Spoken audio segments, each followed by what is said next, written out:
Hello दोस्तों, स्वागत है आप सभी का आपके अपने यूट्यूब चैनल पे। दोस्तों आज हम बात करेंगे एनक्लेक्स बेस्ड एमसीक्यूज़ के बारे में। दोस्तों आज के इस पार्ट के अंदर बहुत ही इंपॉर्टेंट एमसीक्यूज़ आपको बताए जाएंगे, साथ में उनके रेशनल भी आपको बताए जाएंगे। दोस्तों एक चीज़ मैं आपको फिर बोल रहा हूँ, जो भी तैयारी करें एम्स नोट सेट की, वो तो स्पेशली एनक्लेक्स बेस्ड एमसीक्यूज़ के जितने भी पार्ट्स डाले जाएंगे वो सारे के सारे आपको देखने हैं, सारे के सारे आपको देखने हैं और क्वेश्चंस को अच्छे से समझना है। साथ में जो इनके रेशनल है वो भी आपको अच्छे से याद कर लेना है। ऐसा नहीं है कि मैंने एम्स का नाम बोल दिया तो ईएसआईसी डीएसएसबी में नहीं पूछे जाएंगे, उनमें भी ये क्वेश्चंस पूछे जाते हैं। तो जो भी तैयारी कर रहे हैं सेंट्रल गवर्नमेंट एग्जाम्स की, तो वो तो ज़रूर इन वीडियोज़ को कंप्लीट देखें। साथ ही अपने फ्रेंड्स को शेयर ज़रूर कर देना ताकि वो भी घर बैठे अपनी तैयारी कर सके। दोस्तों चलिए स्टार्ट करते हैं बिना टाइम वेस्ट किए। यहाँ पे पहला क्वेश्चन और बहुत ही इंपॉर्टेंट क्वेश्चन है। क्वेश्चन समझने से पहले दोस्तों आपको मैं फिर बता देता हूँ, ये जो पीडीएफ है वो आपको सिर्फ और सिर्फ मिल पाएगी हमारे टेलीग्राम चैनल और टेलीग्राम ग्रुप के अंदर। वैसे टेलीग्राम चैनल के अंदर ही आपको मिलेगी, टेलीग्राम ग्रुप के अंदर डेली टेस्ट सीरीज होती है 9 बजे, तो उसकी वजह से पीडीएफ को आपको ढूंढने में थोड़ी दिक्कत होगी और आप 9 बजे डेली टेस्ट दे सकते हैं फ्री ऑफ कॉस्ट। ओके, तो आपको ज्वाइन दोनों को ही कर लेना है। चलिए यहाँ पे पहला क्वेश्चन है, देखिए क्या है, बहुत ही अच्छा क्वेश्चन है। एम्स में ये क्वेश्चन पूछा हुआ है, एम्स में ये क्वेश्चन पहले पूछा जा चुका है और आगे ये पूछा जा सकता है। देखिए क्वेश्चन क्या है, the nurse calculate the 1 minute Apgar score for a neonate with the following. जो नर्स है वो कैलकुलेट कर रही है क्या, अबगार स्कोर, कब, 1 मिनट पे, किसका, न्यूनेट का। आप क्वेश्चन को सबसे पहले अच्छे से समझिए। क्वेश्चन अगर आपने अच्छे से समझ लिया तो आंसर भी आपको सही मिलेगा। अगर आपको क्वेश्चन ही नहीं पता है, मतलब क्वेश्चन आप अच्छे से समझ ही नहीं पा रहे हो, तो आपको आंसर नहीं मिलेगा। फिर तो आप गलत आंसर करके आओगे, नेगेटिव मार्किंग आपकी वहाँ पे हो जाएगी। देखिए यहाँ पे नर्स क्या कर रही है, अबगार स्कोर असेस कर रही है 1 मिनट पे न्यूनेट का। तो कुछ फॉलोइंग्स यहाँ पे कुछ असेसमेंट, मतलब जो अबगार स्कोर आपने असेस किया एज ए नर्स, तो आपको कौन कौन सी फाइंडिंग्स यहाँ पे मिली है वो आपको दे रखी है। आपको पूछा क्या जाएगा वहाँ पे, इस क्वेश्चन के अंदर वो पूछा जाएगा कि आपको अबगार स्कोर कितना मिला, ये आपको पूछा जाएगा। फाइंडिंग्स आपको यहाँ पे दे रखी है, क्या क्या है, रेस्पिरेटरी एफर्ट स्लो है, जो रेस्पिरेटरी रेट है वो क्या है, स्लो है। Next heart rate 120 beat per minute है। Next muscle tone, some flexion of extremities, extremities के अंदर थोड़ा बहुत फ्लेक्शन हो रहा है। Next reflex irritability, reflex irritability की बात करें तो ये वाइगोरियस है, मतलब बच्चा अच्छे से क्राई कर रहा है, स्नीज कर रहा है, कफ कर रहा है। Next skin colour, skin colour की बात करें तो body pink and blue extremities, ये स्किन कलर उस बच्चे का अभी आपने असेसमेंट किया है। अब आपको ये बताना है कि कितना अबगार स्कोर उस बच्चे का आपने असेस किया, ये आपको बताना है। ऑप्शन में आपको देखिए क्या क्या दिया गया है, फर्स्ट 7, नेक्स्ट 10, नेक्स्ट 9, नेक्स्ट 8। दोस्तों यहाँ पे जो आपको करेक्ट आंसर करना है वो क्या करना है, ऑप्शन ए, आपको 7 यहाँ पे करेक्ट आंसर करना है। सबसे पहले दोस्तों आपने अबगार स्कोर वैसे तो पढ़ रखा है, और अबगार स्कोर के अंदर जो आपको ध्यान रखना होता है वो क्या रखना होता है। सबसे पहले तो आपको ये पता होना चाहिए कि अबगार स्कोर के अंदर जो स्कोरिंग होती है वो सिर्फ और सिर्फ 0, 1 और 2 सिर्फ यहीं तक होती है। प्रत्येक कैटेगरी, चाहे कैटेगरी कोई सी भी हो, APGAR, ये आपने पढ़ा होगा, APGAR, इनकी सभी की जो स्कोरिंग होती है वो होती है 0, 1, 2। अब मैं आपको थोड़ा सा पहले तो ये क्वेश्चन समझा देता हूँ, क्वेश्चन का जो आंसर कैसे आया है वो समझा देता हूँ, उसके बाद आपको रेशनल और बता देता हूँ। यहाँ पे देखिए सबसे पहले रेस्पिरेटरी एफर्ट, ये क्या है, स्लो है, मतलब ये रेस्पिरेशन तो हो रहा है लेकिन स्लो और इरेगुलर है, मतलब थोड़ा बहुत ही हो पा रहा है, अच्छे से नहीं कर पा रहा है, तो कितना स्कोर दोगे, 1।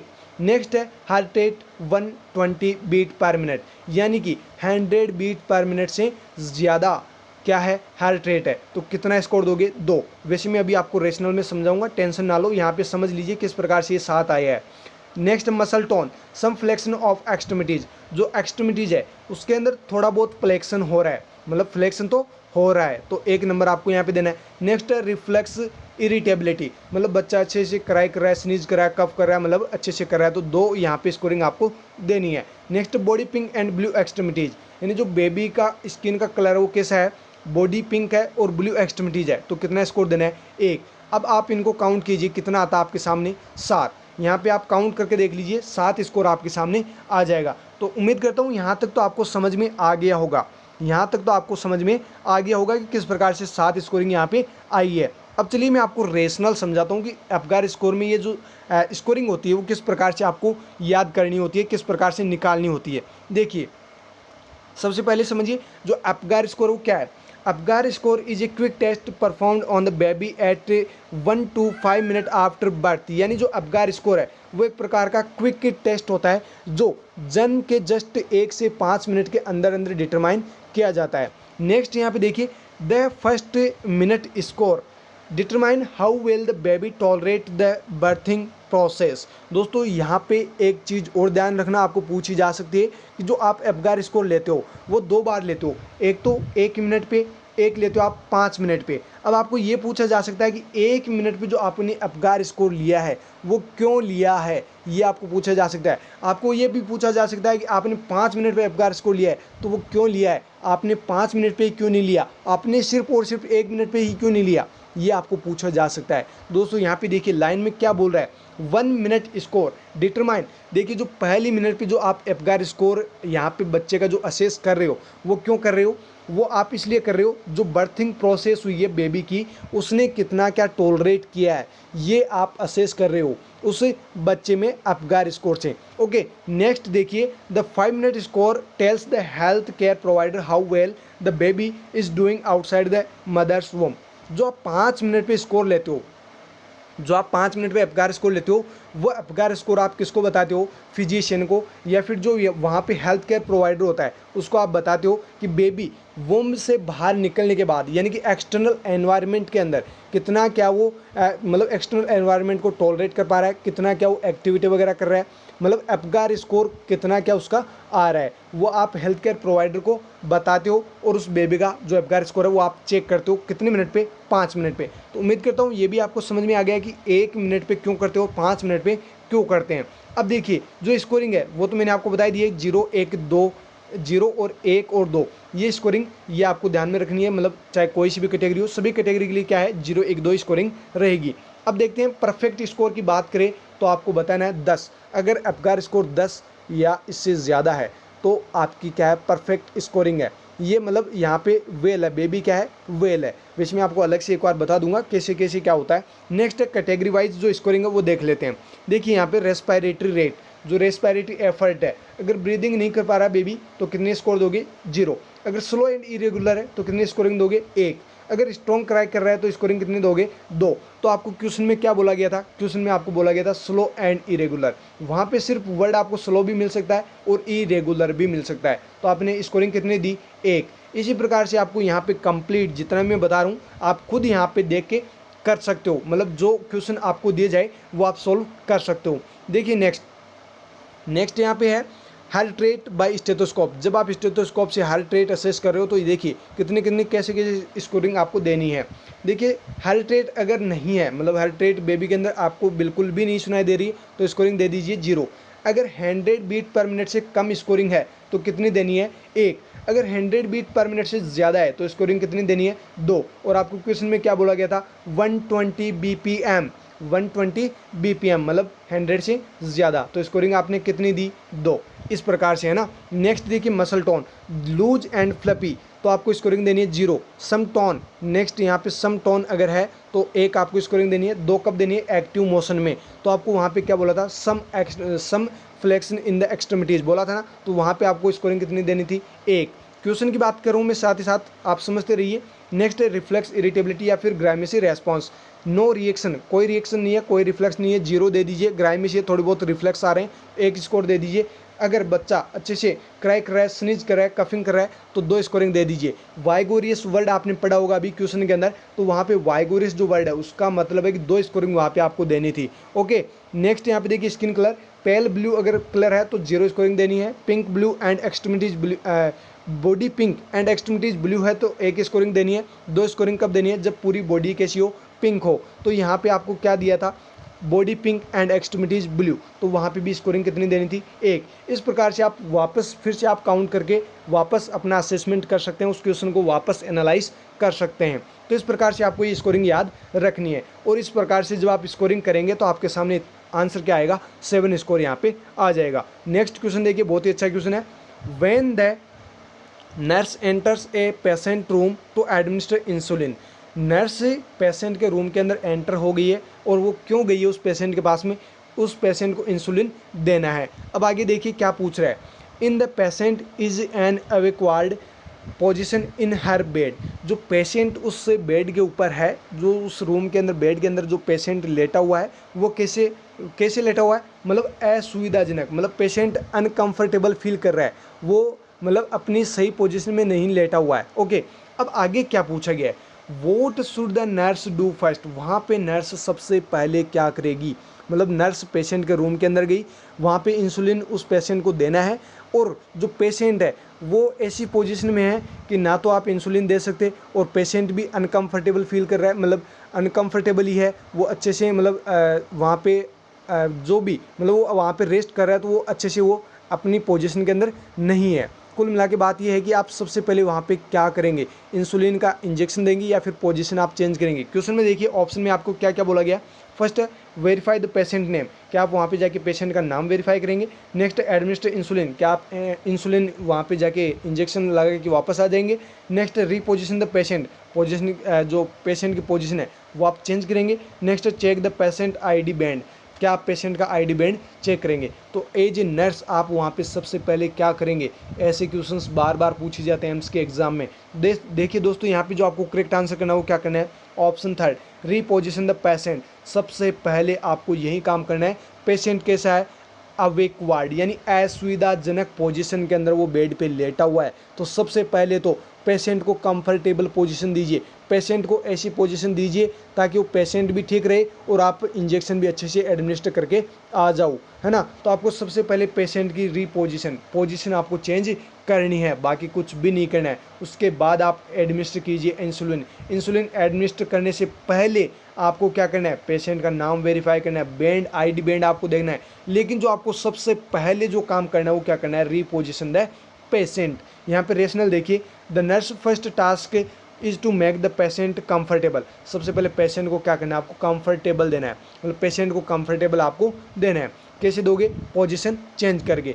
Once the patient is reposition the nurse can proceed to check the patient ID band and ask the patient to state her name, the nurse may then administer the insulin. तो दोस्तों मैंने जो आपको बताया same as it is वही process है। सबसे पहले आपको पोजीशन पेशेंट की चेंज करनी है, उसके बाद पेशेंट का आईडी बैंड आपको देखना है, उसके बाद पेशेंट को पूछना है उसका नाम, कि आपका नाम क्या है, उसके बाद आपको एडमिनिस्टर करना है क्या, इंसुलिन।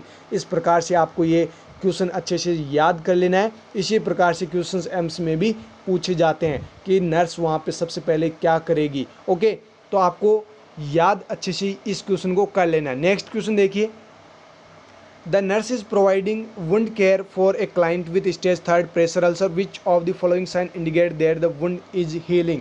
देखिए नर्स जो है वो क्या कर रही है, वुंड केयर प्रोवाइड कर रही है, किसको, पेशेंट को। और पेशेंट कौन सा है, स्टेज 3 प्रेशर अल्सर का है, स्टेज 3 प्रेशर अल्सर का पेशेंट आपके पास है, आप वुंड केयर उसको दे रहे हो। अब आगे क्या पूछा गया है, which of the following sign indicate the wound is healing.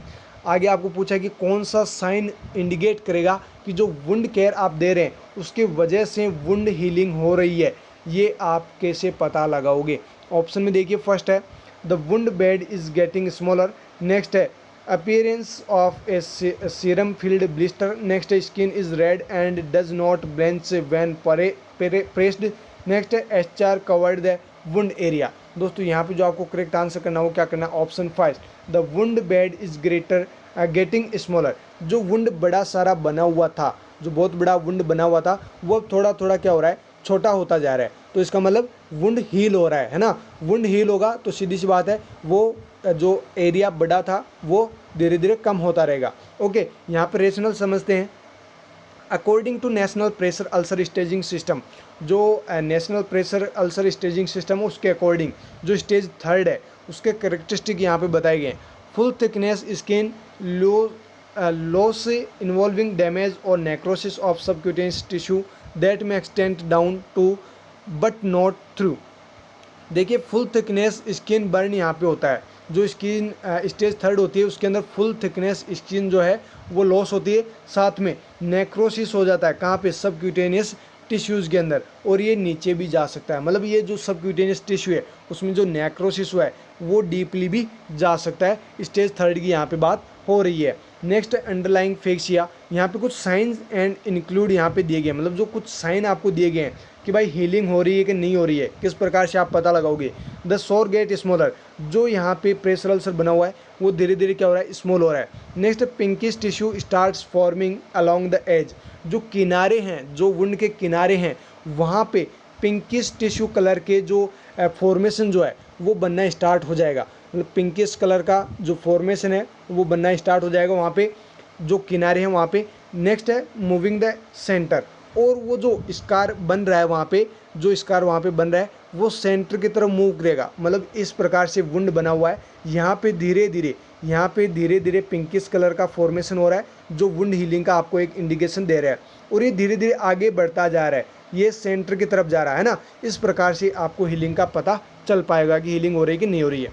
Next sum bleeding में भी प्रेजेंट, थोड़ी बहुत ब्लीडिंग वहाँ पे आपको देखने को मिल सकती है।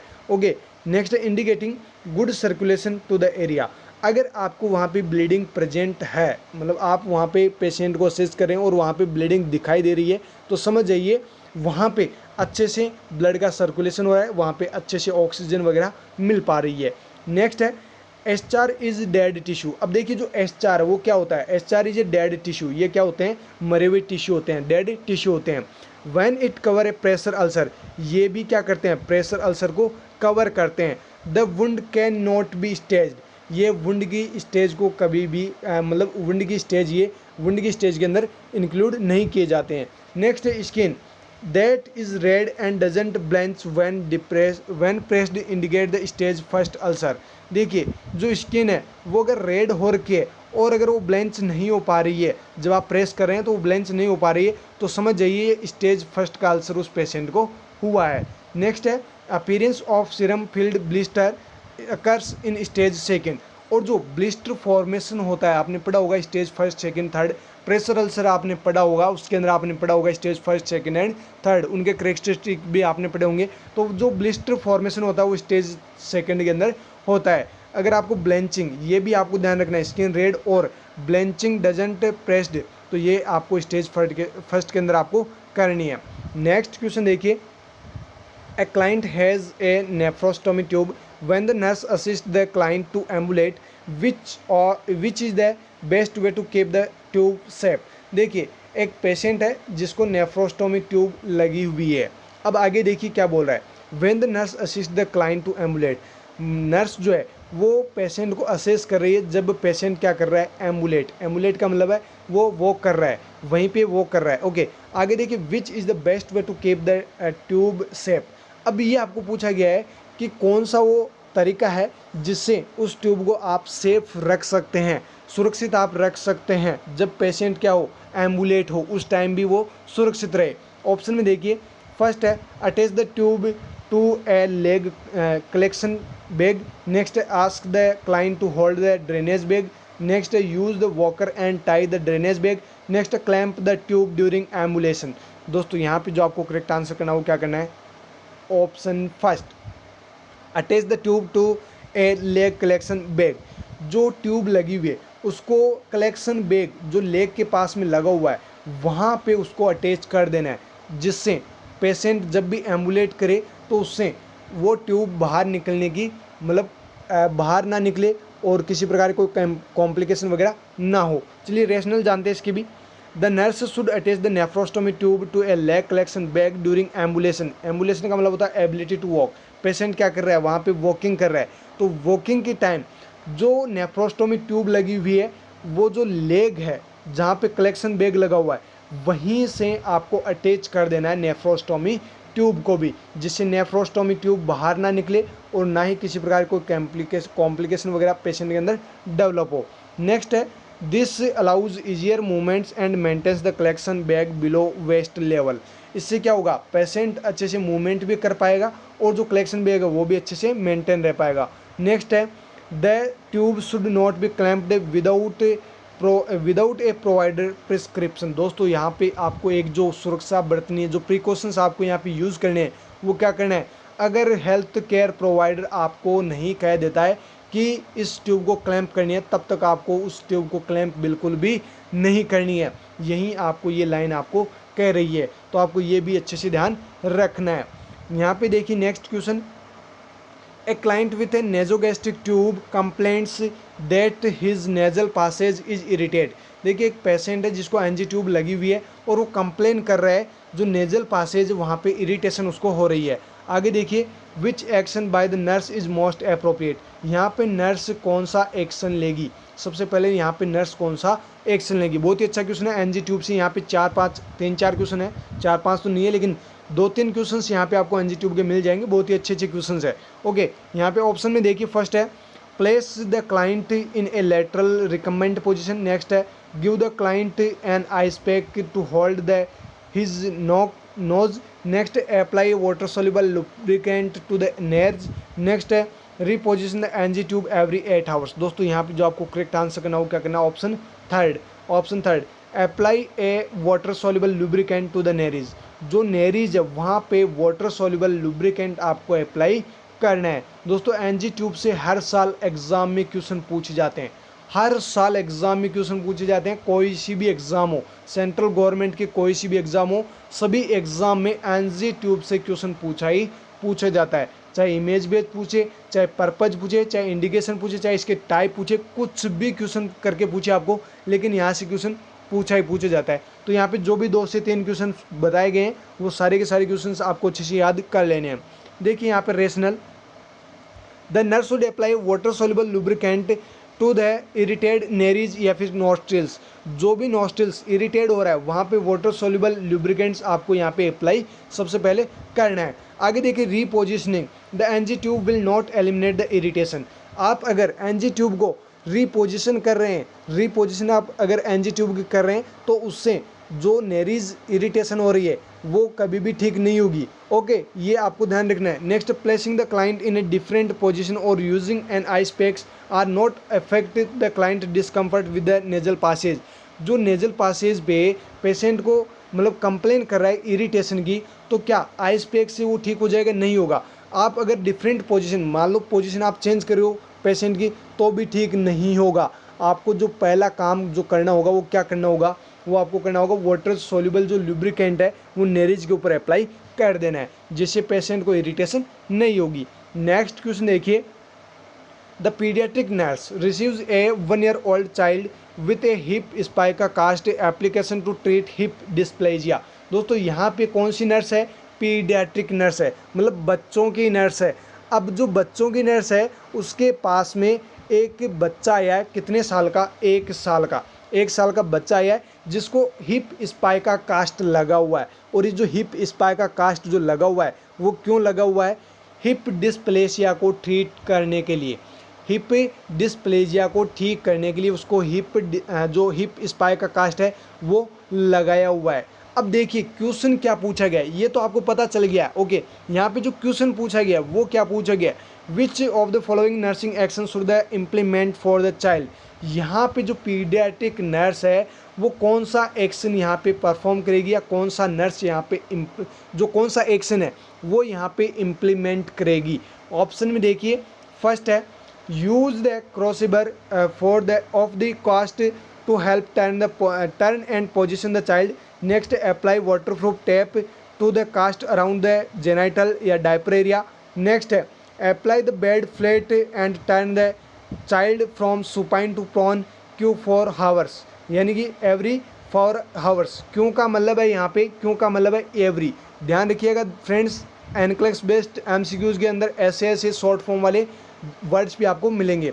नेक्स्ट है use a hair dryer on the warm setting to dry the cast as soon as possible. दोस्तों यहाँ पे जो आपको करेक्ट आंसर करना है वो क्या करना है, option second. Apply water proof tape to the cast around the genital and diaper area.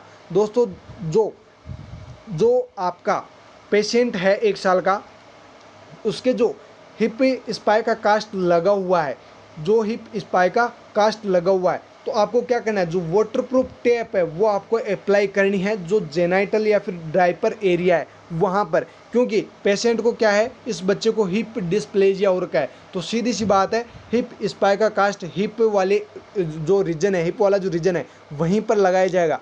अब वहाँ पे आपको क्या करना है, वाटरप्रूफ टेप अप्लाई करनी है। अब क्यों कर रहे हैं ये भी हम जान लेते हैं रेशनल के अंदर। The most important aspect to caring for the cast is to keep it clean and dry to maintain skin integrity. दोस्तों क्या करना है, जो भी, चाहे ये बात नहीं हो रही कि हिप स्पाइका कास्ट का ही पेशेंट हो, और कोई कास्ट का पेशेंट आ सकता है। कास्ट का मतलब यहाँ पे जो कास्ट यूज ली जाती है ट्रीट करने के लिए डिस्प्लेजिया को। यहाँ पे देखिए, अगर कोई पेशेंट आपके सामने ऐसा है जिसको कास्ट लगी हुई है, हिप स्पाइका कास्ट लगी हुई है, तो उसमें सबसे पहले आपको क्या करना है, वहाँ की जो स्किन है उसको क्लीन एंड ड्राई रखना है, उसको क्लीन एंड ड्राई रखना है, ताकि उसकी स्किन की इंटेग्रिटी वो अफेक्ट ना हो, जैसी नॉर्मल है वो वैसी बनी रहे। इसीलिए तो आप वहाँ पे क्या कर रहे हो, वाटरप्रूफ टेप आप अप्लाई कर रहे हो। नेक्स्ट देखिए यहाँ पे, shortly after the child returns from surgery waterproof plastic tape should be applied around the genital area to prevent soiling of the cast. और साथ ही जो सॉइलिंग है वो भी ना हो, मतलब मिट्टी, धूल मिट्टी वगैरह है वो भी ना लगे कास्ट पे। और जो जहाँ पे सर्जरी कर रखी है, अगर बच्चे की सर्जरी हुई है तो उसके बाद भी आपको वाटरप्रूफ प्लास्टिक टेप उस बच्चे के वहाँ पे अप्लाई करनी है, जिससे वहाँ पे मिट्टी धूल वगैरह ना लगे। ओके, नेक्स्ट क्वेश्चन देखिए, a child with a new diagnosis of coeliac disease is being discharge. एक सीलिक डिजीज का पेशेंट आपके सामने था और वो डिस्चार्ज हो रहा है। The nurse provides education to the parents. और नर्स क्या कर रही है, उस बच्चे के पेरेंट्स को क्या कर रही है, एजुकेशन दे रही है, मतलब शिक्षा दे रही है। किसके बारे में, कि भाई क्या क्या आपको करना है, क्या खिलाना है, क्या नहीं खिलाना है, ये सारा काम किसका होता है, नर्स का होता है, उसको एजुकेशन देना, उसके पेरेंट्स को एजुकेशन दे रही है। अब देखिए आगे क्या पूछा है, including appropriate nutrition for the child. बच्चे को कौन सा न्यूट्रिशन खिलाना है, कौन सा नहीं खिलाना है, ये कुछ आप बता रहे हो उसके पेरेंट्स को। आगे देखिए, the nurse will instruct the parents to follow a. Nurse यहाँ पे कौन सा इंस्ट्रक्शन उन पेरेंट्स को देगी, पेशेंट कौन सा है, सीलियक डिजीज का, जो बच्चा डिस्चार्ज हो रहा है वो कौन सा है, सीलियक डिजीज का है, उसके पेरेंट्स को आप एजुकेशन दे रहे हो, तो कौन सा इंस्ट्रक्शन आप उस बच्चे के माता पिता को दोगे। देखिए ऑप्शन में आपको दिया गया है, फर्स्ट है लैक्टोज फ्री डाइट, नेक्स्ट है फॉस्फोरस रेस्ट्रिक्टेड डाइट, नेक्स्ट है फैट रेस्ट्रिक्टेड डाइट, नेक्स्ट है ग्लूटेन फ्री डाइट। दोस्तों यहाँ पे जो आपको करेक्ट आंसर करना है वो क्या करना है, ऑप्शन 4 ग्लूटेन फ्री डाइट। दोस्तों आपको पता होगा जो सीलियक डिजीज है वो ग्लूटेन जो प्रोटीन है उसके एक्सेस अमाउंट की वजह से होती है। तो आपको क्या करना है, बच्चे को, जो बच्चे के माता पिता उसको बताना है कि जो ग्लूटेन फ्री डाइट है वही आपको उस बच्चे को खिलानी है। देखिए, coeliac disease results in a inability to tolerate wheat, barley, rye and oats. ये जो आपको वर्ड्स यहाँ पे दिए गए हैं, जो रिसोर्सेज आपको बताए गए हैं, इनके अंदर होता है ग्लूटीन प्रोटीन बहुत ही ज़्यादा अमाउंट में इनके अंदर होता है। और सीलियक डिजीज़ के अंदर इनको अच्छे से डाइजेस्ट करने की कैपेसिटी बच्चे की नहीं होती है। Okay, coeliac disease results in inability, तो इनको टॉलरेट नहीं कर पाता है जब सीलियक डिजीज़ किसी बच्चे को हो जाती है। तो ये जो भी फूड्स है जैसे वीट है, बार्ले है, राई है एंड ओट्स है, ये बच्चे को बिल्कुल भी नहीं खिलाने हैं। Next, a gluten free diet is prescribed for a child with coeliac disease. जो भी सीलियक डिजीज़ के बच्चे होते हैं उनको ग्लूटेन फ्री डाइट ही खिलाई जाती है, क्योंकि वो टॉलरेट नहीं कर पाते हैं। नेक्स्ट है, ए लैक्टोज फ्री और lactose restricted diet is prescribed for a child with lactose intolerance और diarrhoea. Very very very very important, यहाँ पे 3-4 क्वेश्चंस आपको याद करने को मिलेंगे और अच्छे अच्छे क्वेश्चंस आपको सीखने को मिलेंगे। देखिए, लैक्टोज फ्री या लैक्टोज रेस्ट्रिक्टेड डाइट किसको आप प्रिस्क्राइब करेंगे, या तो बच्चे को क्या हो रखा है, लैक्टोज इंटॉलरेंस, या फिर बच्चे को क्या हो रखा है, डायरिया। तो उन कंडीशन में आप लैक्टोज फ्री डाइट उन बच्चों को दे सकते हैं। नेक्स्ट देखिए, fat restricted diet is prescribed for a child with disorder of the liver, gall bladder और पैनक्रियाज। अगर आप जो फैट रेस्ट्रिक्टेड डाइट अगर बच्चों को प्रोवाइड करवाना चाहते हैं, एडमिनिस्टर करवाना चाहते हैं, तो कौन सी कंडीशन में देनी है आपको, या तो लीवर या फिर गॉल ब्लैडर या फिर पैनक्रियाज में इन्फेक्शन या इन्फ्लामेशन अगर हो रखा है तो फैट रेस्ट्रिक्टेड डाइट बच्चे को खिलानी है। दोस्तों ये सारे के सारे आपको ध्यान में रखने हैं, बहुत ही अच्छे यहाँ पे रेशनल्स आपको बताए जा रहे हैं, तो सारे के सारे रेशनल्स आपको अच्छे से याद करने हैं, अच्छे से क्वेश्चंस को आपको समझना है।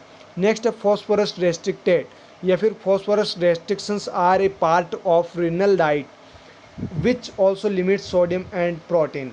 देखिए यहाँ पे जो फॉस्फोरस रेस्ट्रिक्शंस है वो रिनल डाइट के अंदर दी जाती है, मतलब फॉस्फोरस अगर रेस्ट्रिक्ट करते हैं तो रिनल अगर कोई भी डिजीज़ कंडीशन डेवलप हुई है तो उस कंडीशन में करनी होती है रेस्ट्रिक्शन। ओके, नेक्स्ट क्वेश्चन देखिए एनजी ट्यूब का फिर से। When carrying a client for a removal of the NG tube, which instruction to the client is correct? देखिए आप पेशेंट, कौन से पेशेंट को आप कैरी कर रहे हैं जिसके एनजी ट्यूब लगी हुई है। अब आप क्या कर रहे हैं, पेशेंट के एनजी ट्यूब रिमूव कर रहे हैं, तो आप कौन सा इंस्ट्रक्शन उस पेशेंट को पहले ही दे दोगे? आप कौन सा इंस्ट्रक्शन उस पेशेंट को दोगे? देखिए ऑप्शन में देखिए, फर्स्ट है take a deep breath and hold it, next take short swallow and breath, next I want to just breath normally, next I need you to exhale very slow. दोस्तों यहाँ पे आपको जो करेक्ट आंसर करना हो क्या करना है, option first take a deep breath and hold it. आपने एनजी ट्यूब इंट्यूबेशन में पढ़ा होगा, अच्छे से पढ़ा होगा। तो दोस्तों यहाँ पे जो आपको करेक्ट आंसर क्या करना है, option first take a deep breath and hold it. आपको क्या करना है, पेशेंट को बताना है जब भी एनजी ट्यूब रिमूव करो तो उससे पहले पेशेंट को बताना है कि आपको गहरी सांस लेनी है और उसको 10 सेकंड के लिए या 5 से 10 सेकंड के लिए आपको उसको होल्ड करना है, रोक लेना है।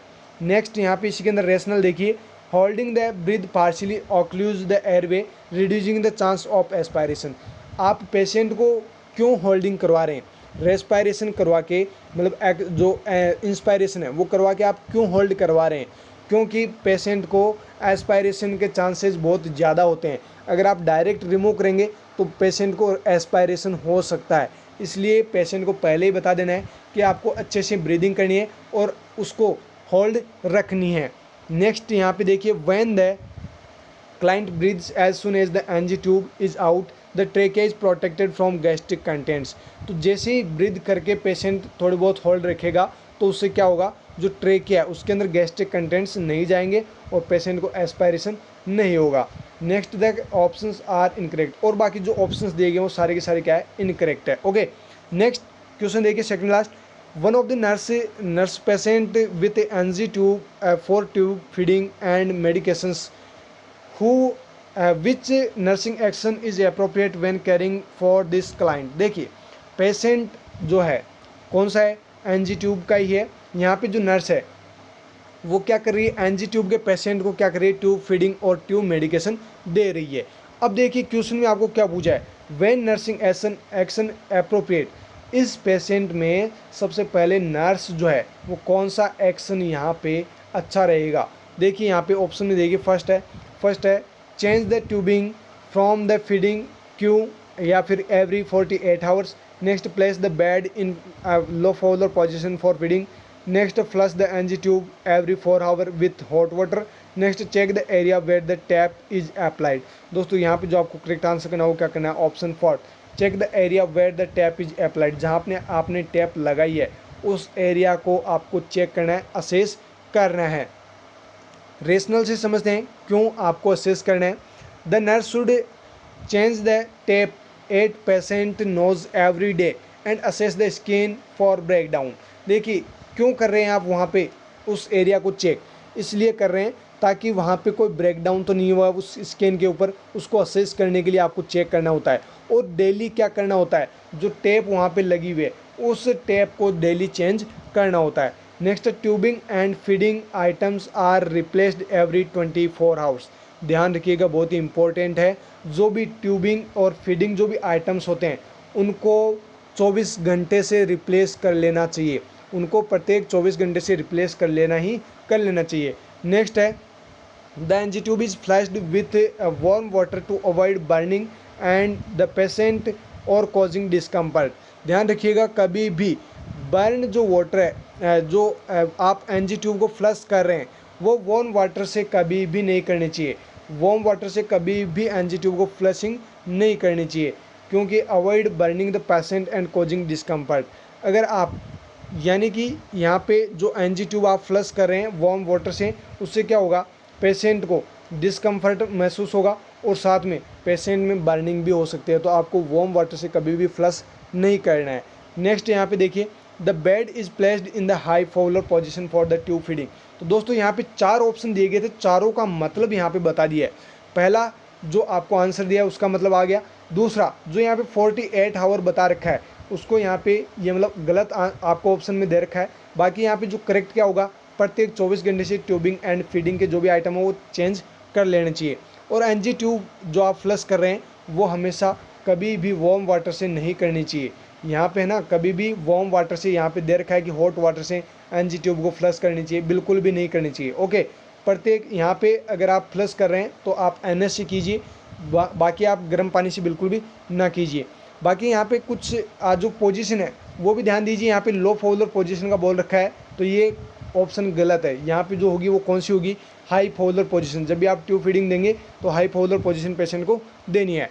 Next and last question, A primary gravida client comes the perinatal clinic after missing 3 periods. देखिए, एक प्राइमरी ग्रेविडा क्लाइंट जो आपके पास आई है प्रीनेटल क्लिनिक के लिए, कब आई है, जब वो 3 बार उसके पीरियड्स मिस हो चुके हैं उसके बाद आपके पास आई है।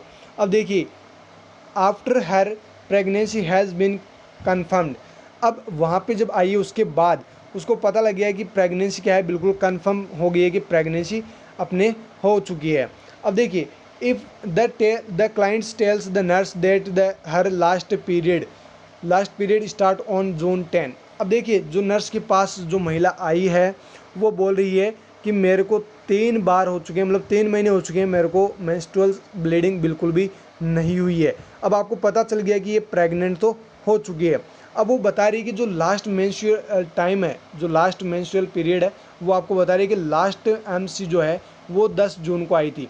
अब आपको क्या पूछा गया, ईडीडी आपको पूछा जाएगा। देखिए, यूजिंग नेग्लेज रूल यूज करके what is the client estimated date of confinement या फिर EDD expected date of delivery. एक ही बात है, यहाँ पे आपको ईडीडी बतानी है या फिर ईडीसी आपको बतानी है।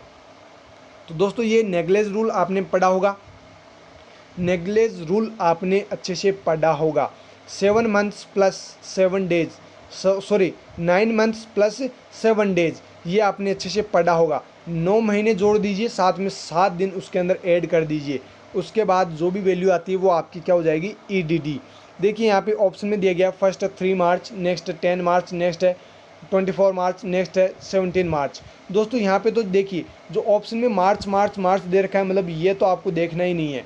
ओके, यहाँ पे जो देखना है वो वैल्यू कौन सी देखनी है, 10 के अंदर आपको क्या करना है, 7 दिन और ऐड करने हैं। जो वैल्यू आ जाती है वो आपका आंसर माना जाएगा। तो यहाँ पे जो आपका करेक्ट आंसर होगा वो कौन सा होगा, ऑप्शन डी, 17 मार्च। देखिए, यहाँ पे रेशनल में मैं और बता देता हूँ आपको। According to Naegele's rule, first count back 3 calendar months from the first day of the last menstrual period. यानी कि 12 महीने का कैलेंडर होता है। कितने महीने का होता है, 12 महीने का होता है, मतलब कंप्लीट 1 साल का होता है। उनमें से 3 महीने पीछे चलना है, 3 महीने पीछे चलना है। कुछ अलग ही टाइप से इसमें समझा रखा है, 3 महीने आपको पीछे चलना है, मतलब वही है कि 9 महीने आपको ऐड करने हैं। सीधी सीधी बात यही है। ओके, 9 महीने आपको यहाँ पे ऐड करने हैं। जब से लास्ट मेंस्ट्रुअल पीरियड का आपको पता चला है उसके अंदर आपको 9 महीने ऐड कर देने हैं। तो आपके सामने जो वैल्यू आएगी वो कितनी आएगी, 10 मार्च आएगी। अब देखिए, to calculate the estimated date of confinement add 7 days and 1 year which would the March 7 and following year. यानी जब आप इसके अंदर 1 साल के अंदर 9 महीने, जब आप उसके अंदर 9 महीने और 7 दिन ऐड करेंगे तो आपके सामने जो आंसर आएगा वो क्या आएगा, 17 मार्च। तो दोस्तों, ये थे हमारे 10 एमसीक्यूज़ जिनके रेशनल मैंने आपको बताएं। उम्मीद करता हूँ सारे के सारे रेशनल आपको अच्छे से समझ में आ गए होंगे और क्वेश्चन भी आप समझ गए होंगे। दोस्तों, ये जो पीडीएफ हो आपको सिर्फ और सिर्फ हमारे टेलीग्राम ग्रुप के अंदर मिल पाएगी। तो आपको करना क्या है, टेलीग्राम पे जल्दी से जल्दी ऐड हो जाना है। और दोस्तों, जाते जाते अगर आपने अभी तक चैनल को सब्सक्राइब नहीं किया तो चैनल को सब्सक्राइब जरूर कर लीजिएगा, बेल आइकन बटन को भी प्रेस कर दीजिएगा और अपने फ्रेंड्स को शेयर करना बिल्कुल भी मत भूलिएगा। फिर मिलेंगे दोस्तों नेक्स्ट वीडियो के अंदर, तब तक आप हमारे साथ बने रहिएगा। Thank you so very much.